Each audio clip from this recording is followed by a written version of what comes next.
বাংলাদেশের চট্টগ্রামে ভারতীয় হাই কমিশনারের হামলা।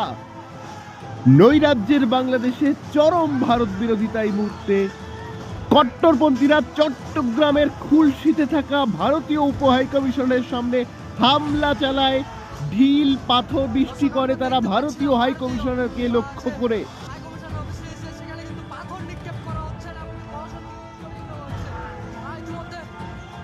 কট্টরপন্থী ওসমান হাদির মৃত্যুর পরে উত্তাল বাংলাদেশ, ভারত বিরোধিতা চরমে। ভারতীয় হাই কমিশনারকে লক্ষ্য করে ইট পাথর বৃষ্টি।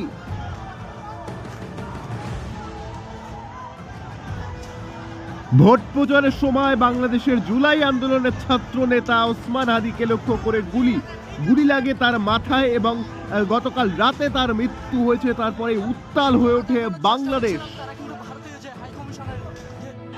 ভারত বিরোধী কট্টরপন্থী ওসমান হাদির মৃত্যুর পরে উত্তাল বাংলাদেশ, ভাঙচুর, লুটপাট, নৈরাজ্যের বাংলাদেশ, ভারতীয় হাই কমিশনারে হামলা।